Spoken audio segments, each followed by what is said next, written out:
And we're plugged in with Maura Collins. Hello. I am joined by Ernest. Hello there. Izelle, how are you? And Melissa Green. Hi. How you guys doing? We're doing awesome today. Awesome. I thank you both already for coming on the show. So excited.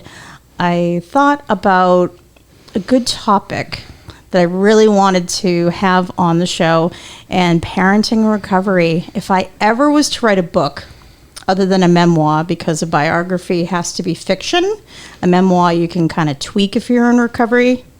I figure everyone doesn't need to know everything about me, right? Little fiction is good to mix in.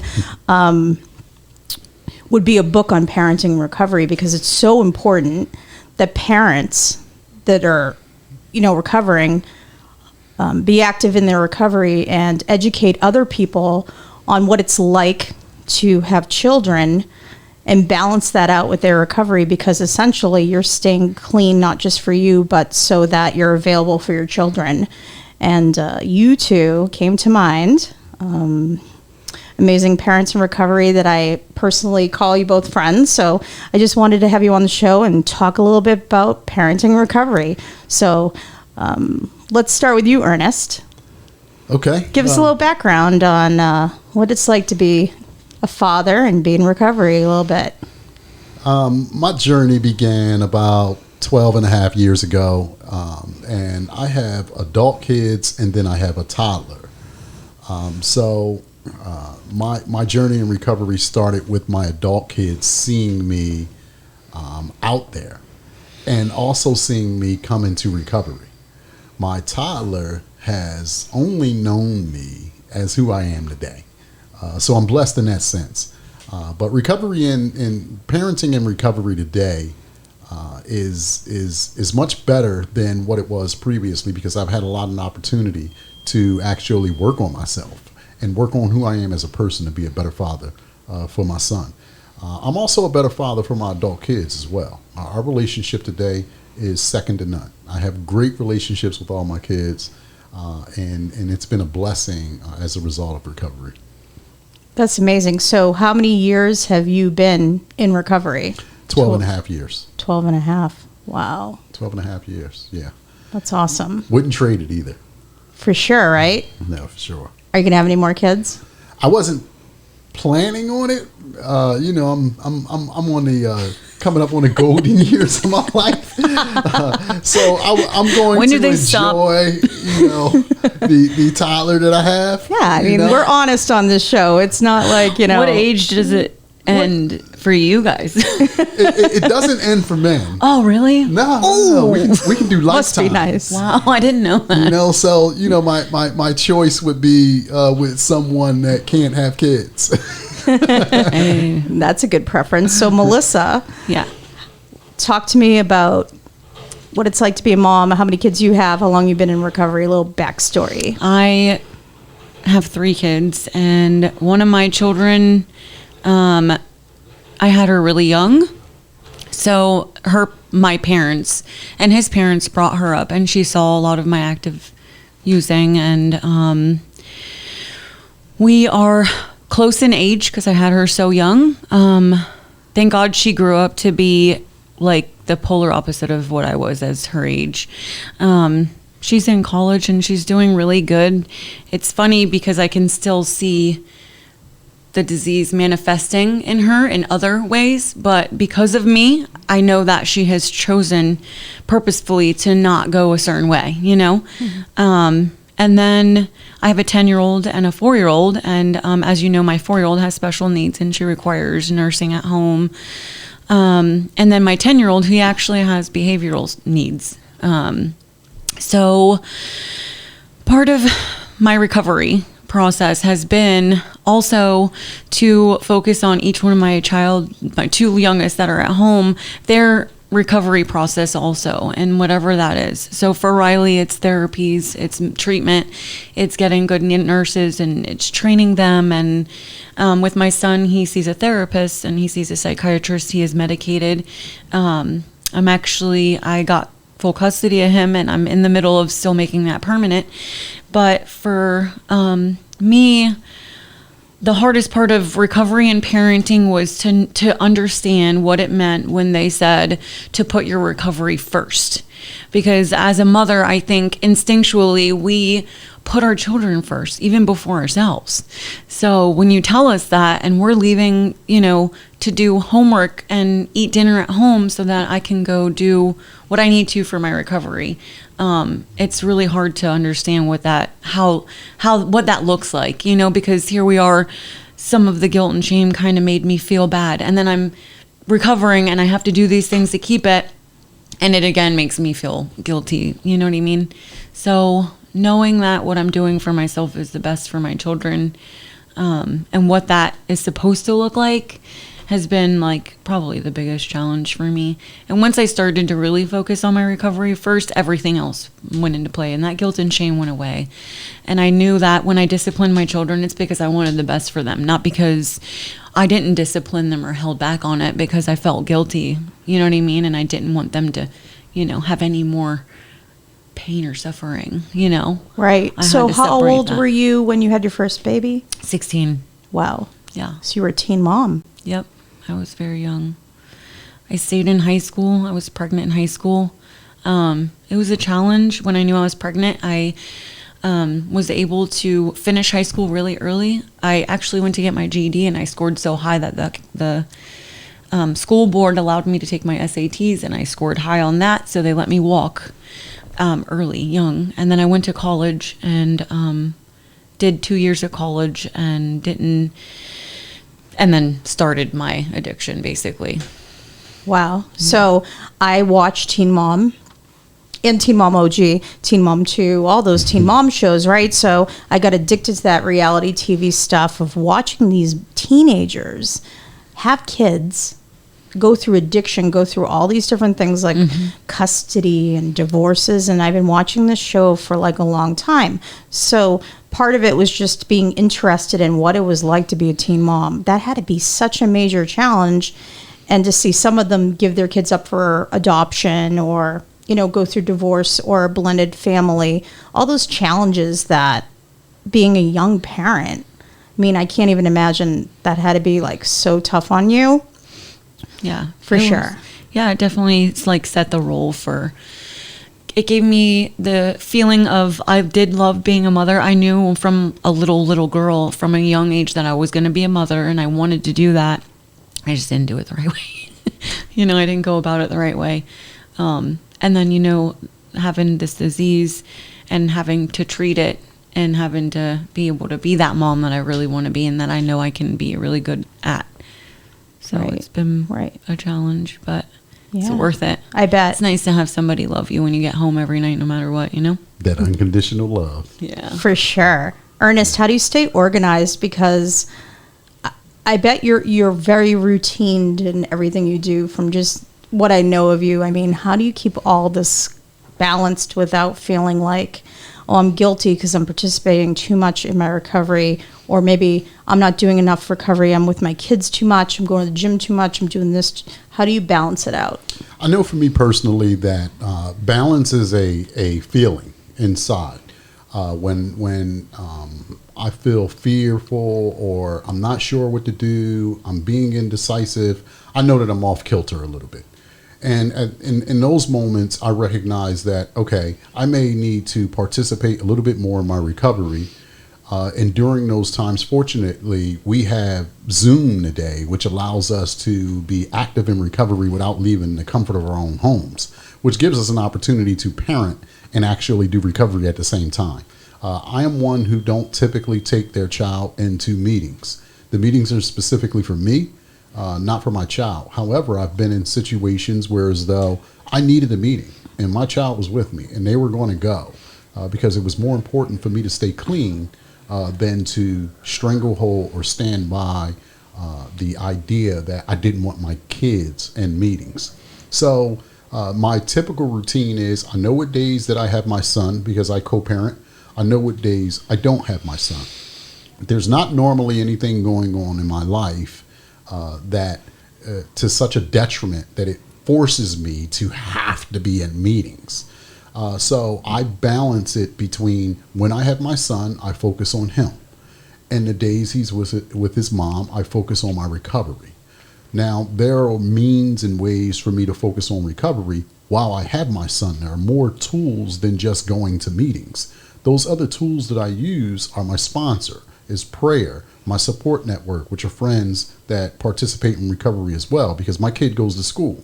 And when my kid's in school, it gives me an opportunity for to drive back and forth to the school, to drive back and forth to work, to participate in recovery and use the other tools that's been allotted to me. So by doing so, I know it keeps me emotionally level. It keeps me spiritually centered, which prevents me from having that feeling of, oh my God, I can't handle all of this. I gotta get him to school. I gotta get his dinner ready. I gotta get his breakfast ready. I gotta get his clothes ready. I gotta help him with his homework. I gotta make sure his room's cleaned up. I gotta give him a shower because I'm a single father. So by staying in contact with recovery, no matter what means that might be, it could be step work, it could be prayer, it could be sponsorship, it could be sponsoring, it could be support network, it could be meetings. By staying in contact with that, it keeps me level-headed to be able to do the next thing in front of me. And it's still important for me as a parent to also have routine for my child. I don't want him eating dinner at 6 o'clock one day, 4 o'clock the next day, 7 o'clock the next day. We try to stay in some sort of routine for him as well, so that when we pick him up for school, we'll have an hour of some sort of activity between him and I. Then we will together cook dinner. We will clean up together. We will pull out clothes together. We will prep lunch together, because I'm trying to teach him responsibilities along the way of being a parent. Because at some point in time, I don't want my kid being 16 years old looking at me saying, hey, Dad, make my lunch for tomorrow. Make your own lunch. There's plenty of food in the refrigerator. Yeah. Let me know what we're running out of. I'll financially be responsible, but you're old enough that you can actually start selecting and making your own stuff now. So I believe it's important to start that at a younger age. However, with me making that statement, my recovery still comes first, because it is what allows me to be able to make the decisions and do the things that I'm doing. Without that, the alternative is I wouldn't be a dad at all. Right. That's the alternative. You're available. Yeah, I'm not just physically present. I am emotionally present. Absolutely. I am attentive to what's going on, and that's what recovery has allotted me. Therefore, I make sure that stays first and in the forefront.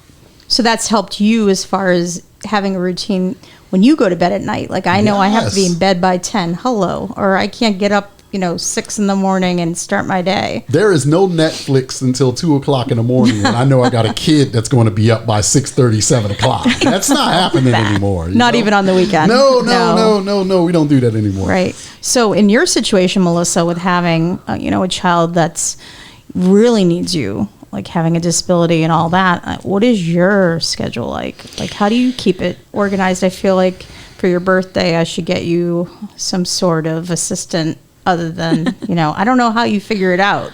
Love to know. It was, she's 4. It was a process of elimination. First, I had to learn for myself what her disease was. I spent my savings to go to a convention for SMA. I plugged into people who were specialists in her disease. I have their phone number in my phone still to today. And I went from there. I learned about her disease. I learned what help was out there for me. Found some nurses, trained them on what I learned, and how to take care of her properly. And they match nurses up with the standard of care the parents or whoever require for their child. There's nurses that don't want to do anything and there are kids out there that are completely ambulatory. Well, that's not my child's case.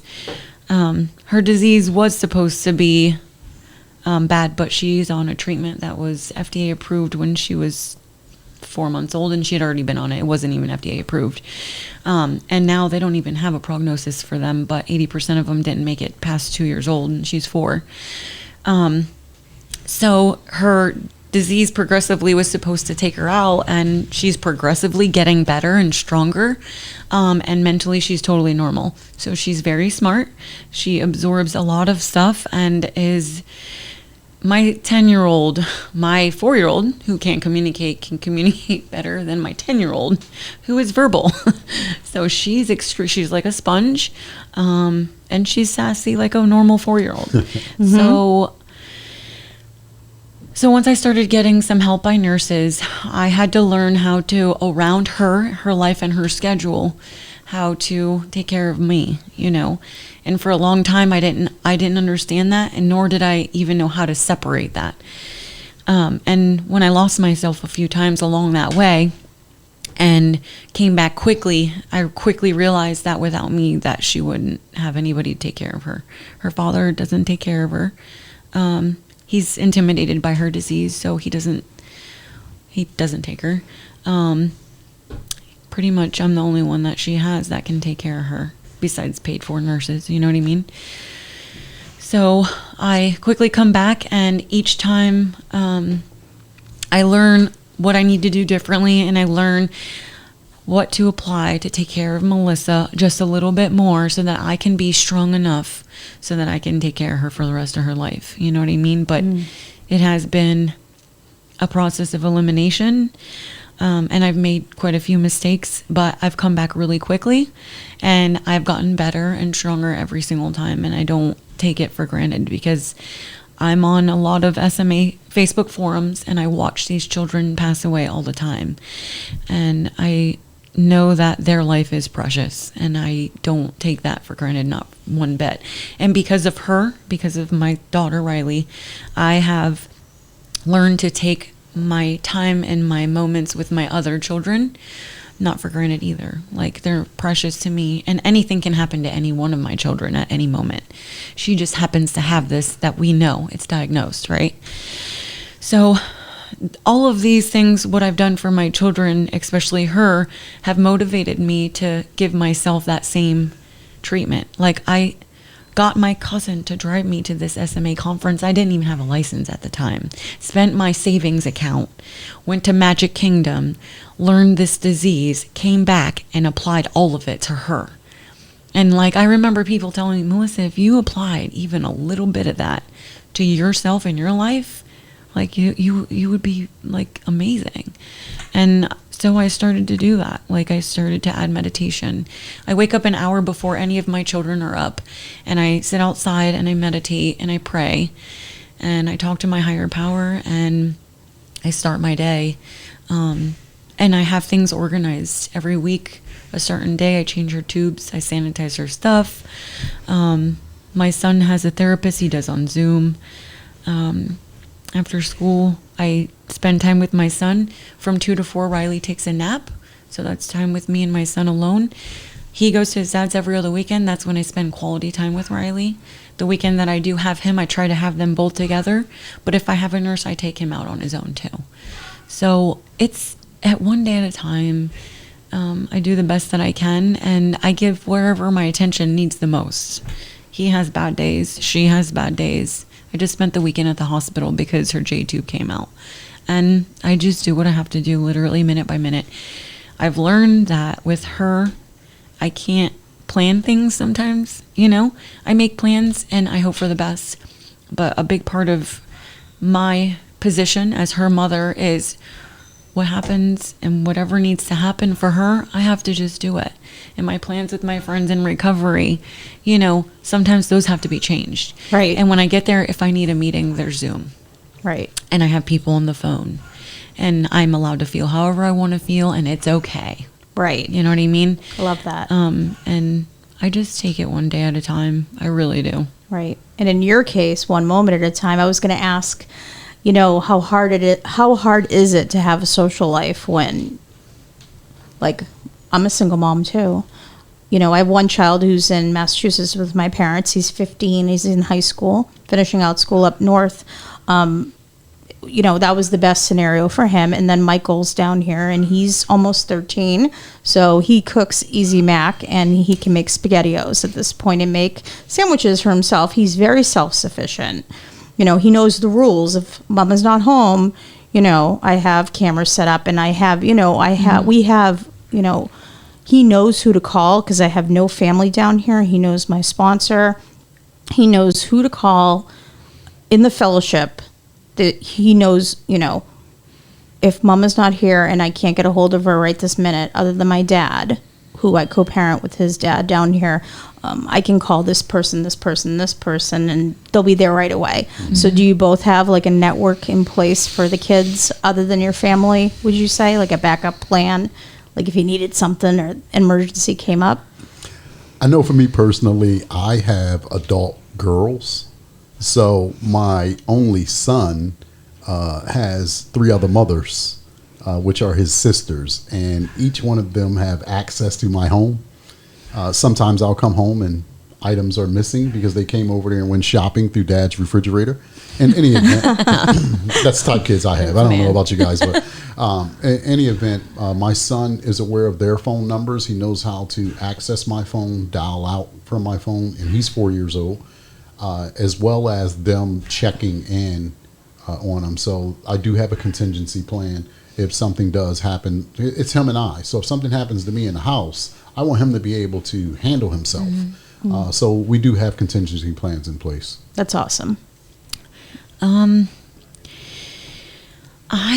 have people that would, if I ask them to watch my son or, help me out with that, I have plenty of people that would do it. I don't use them. I like to get other kids most of the time to play with my kid. But the people that I rely on the most is my mom. I'm one of 9 kids. 7 of them are step. So, but my parents have 31 grandkids. So, at any given moment, they have like 10 at their house on the weekend. So I have a big family, and, they love to have all the kids over there. So I use that the most. A lot of my friends in recovery, I don't really use for that. But you don't have family here. I'm born and raised here. This is all my family is here. But I know that we were talking earlier about like social life a little bit. I just wanted to go back to that real quick. For me, I'm sure he can relate as a single parent that's trying to put your recovery first and balance. He goes to the gym. I like to work out. I box. And taking care of ourselves and taking care of our mind and our peace of mind. But also having some kind of social life. We were actually talking about some of that stuff on the way here. Time is precious for me. So I'm learning to be choosy with who I socialize with and what kind of energy I have around me, man. Because at the end of the day, I can pick up some literature and I can watch a really good movie and be happy and satisfied. I'm like one of those. Right. But I have a social life. It's funny because I actually have so many people that reach out to me and want to hang out and want to do stuff and want to hang out with me. I'm grateful that I have that personality, that I attract people towards me. And I am very easygoing and people can tell me anything and I know how to hold water. So I think that the social life is very important for balance for us too, Definitely. Being a single parent, my only friend cannot be my 10-year-old son because he gets on my nerves. I know for me, my social life consists of, when I have my son, I try to be around like-minded people, which are those who want to live a better life, be it in recovery or other means, and those who have kids. Because if I want to continue to be a better parent, I want to be around other parents that are trying to be better parents. So when I have my son, typically, if I am going to be out socializing, it's with other people who have kids. When I do not have my son, typically it's people who want to focus on recovery. Right. Because that's my opportunity to recharge, if you will. Because, being a single father can be draining, because he gets 100% of my undivided attention, because right now at his age, he requires that attention. Definitely. He is growing and he is a sponge, and my son is very active in activities. So we're learning how to read right now. He does four-wheeling. He rides bikes. This kid is extremely active. And sometimes makes TikTok videos with his dad. He makes TikTok videos with his dad. So so what happens is, I am what you classify in older parent. I was going to say, do you keep up with this child? I mean, it sounds like he's doing not just the soccer stuff. He's doing I don't know if your audience can visually see us, but I will disclose my age. I am 50. No way, really? He's an OG. Yeah. He's an OG. I'm 50 with a 4-year-old. Okay. And not that I can run circles around them, but I can keep up with them for a solid couple hours. That's pretty good. Do you require a nap? Come on, be honest. Absolutely. All right, good. Absolutely. Yes, Gotta have one of those, right? And a bath. And when he's with me and I'm taking a nap, he has to take a nap. All right, cool. He's still at that stage. When we're coming back from trips and stuff like that, no, there's no sleeping in the car. You're going to stay up and keep me company until we get home. He's one of those. Yeah, I'm one of them guys. That's funny. Poor baby. So I'm 47. I know I look 30. So my kids are 15 and 12. One thing I wanted to ask you guys that I struggle with. My youngest son was my recovery baby. He's my heart. Michael, he's so much like me. And he's such a good kid. He gets straight A's. But he's on his phone all the time. This technology thing, I really try to limit it. But what can you do? So even before I came here tonight, we're having a discussion about his planner, writing down his assignments. And I don't want to say mean mom has to come out sometimes, but that discipline side of me that is hard because they want you to be the best friend, right? He came home from school. He's like, Mom, you're so easygoing. Thank you. Because other parents are just not nice to their middle schoolers, but you're a cool mom, which it always feels good to get a little prop on that. But how do you handle the discipline? How do you discipline effectively without stressing out and your energy level just you know what I mean? Your body's tensing up. I don't know if you guys can hear my voice. I don't have that issue. You change your voice. I have that octave. Do you know that they've actually done studies on that? Children actually listen to the male tone. Yeah. And more pushovers. Let's just be real. Right. With my son, it doesn't take much. I can say this. With my adult kids, I was pretty much growing up with them. I disciplined them by the old adage, spoil the child, spare the rod. Okay. However, with my son, my older kids look at him and say, "You get away with murder." He would have never handled things that way, and it's a true statement, right? Because what I've learned today is that I can sit down and actually hold a conversation. Something that I'm willing to say today through recovery that I wasn't willing to say when I was coming up with my adult children is, I don't mind saying to my son, that hurt my feelings. I don't mind being able to say that and then sitting with him and explaining and talking to him with why I'm making that statement. And because I'm making that statement, there is no loss of love. I still love you regardless of what's transpiring. And I don't ever want you to think that when dad gets upset or dad raises his voice or dad tells you to sit down or dad takes your toy or dad makes you sit at the table too long eating, that's a result of me loving you less. And I make sure that he is fully aware that the two do not connect. They don't intersect with each other. My love has nothing to do with the discipline I have to sometimes dish out to you.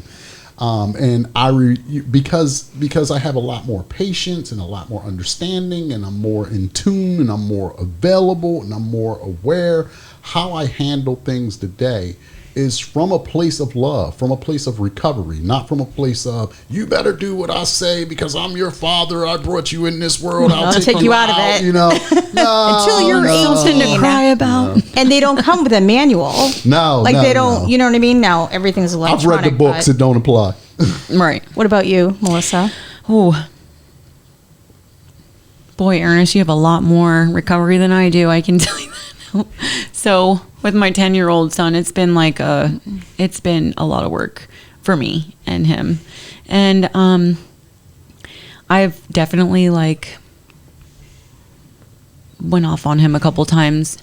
And honestly, partly because I don't know how to handle certain situations without raising my voice. I was brought up around that, you know.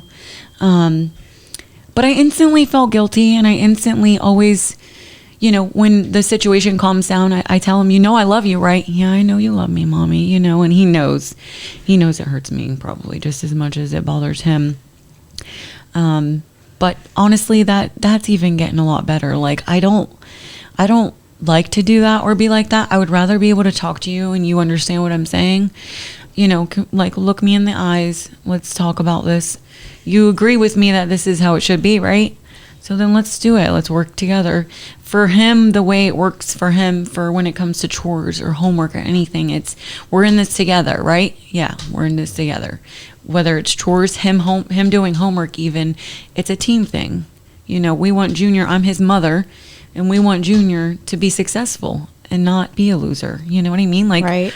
Real. That's really what it is. It is real. You know, and so I talk to him just like he's my friend, you know, and I just kind of like let him know we're a team. This is because I had to let him think of it like that, because he wants to be a good team player, you know, like Thomas the Train was his favorite and he wants to be a useful train, right? Right. So we use those analogies, and he loves that. That's what motivates him. So I use it.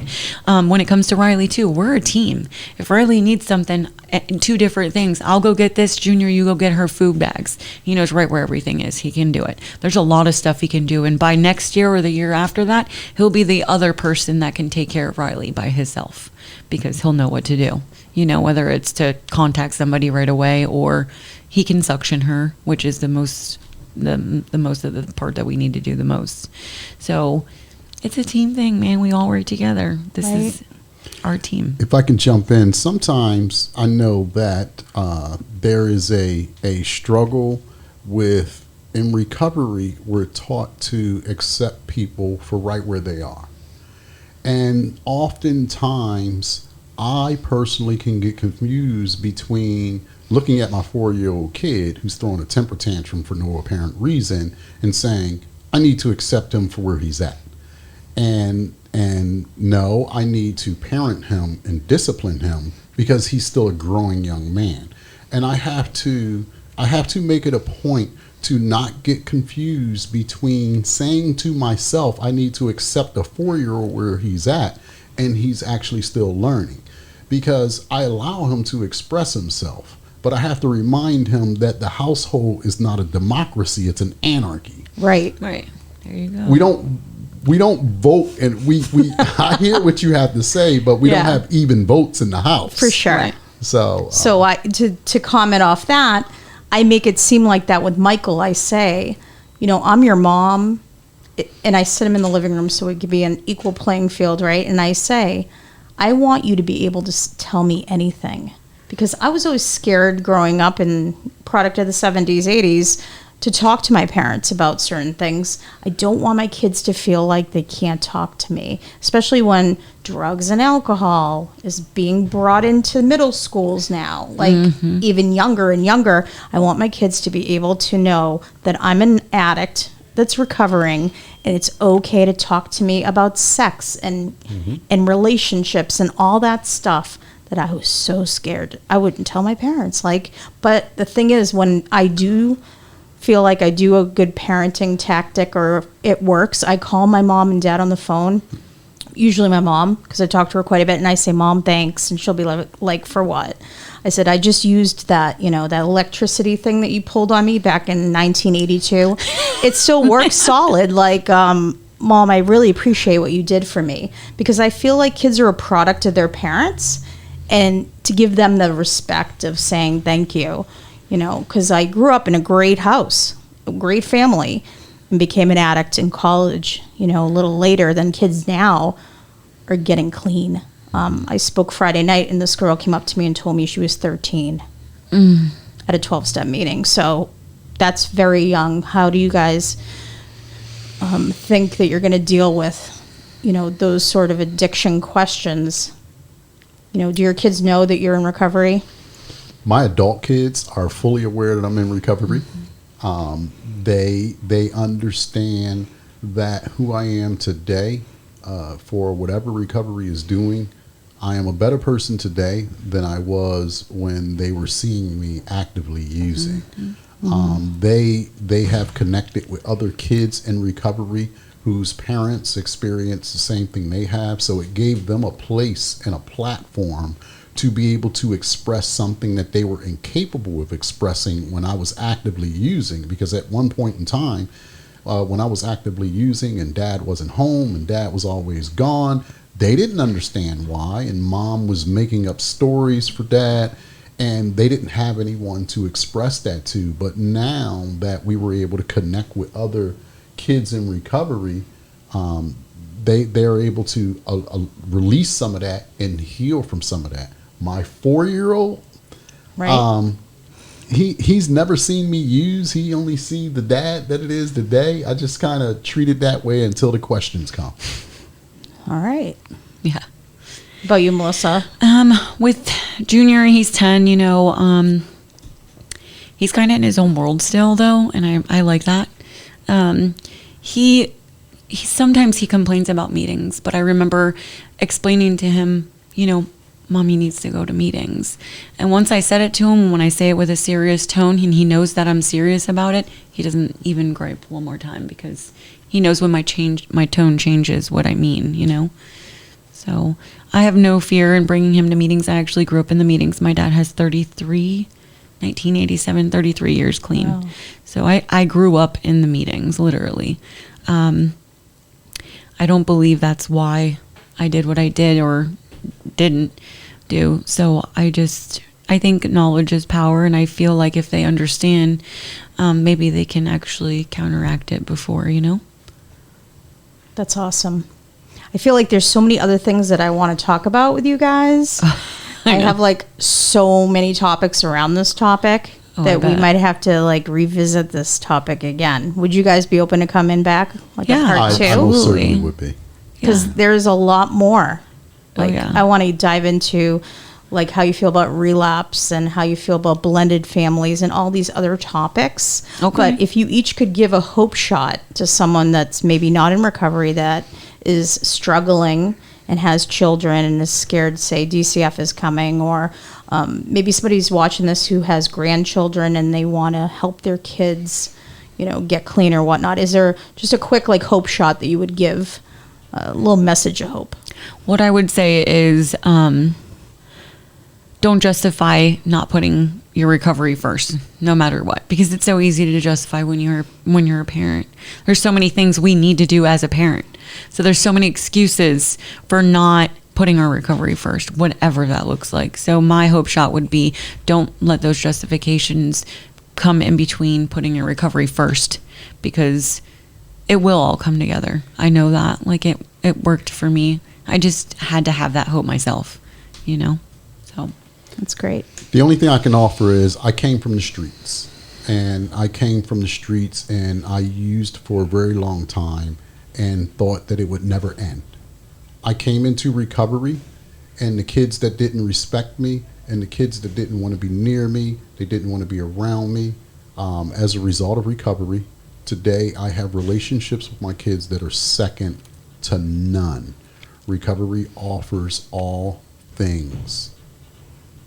Wow. Thank you both so much for coming on the show today. Thank you for having us. Appreciate It's an you. honor. thank you, Maura. Thank you.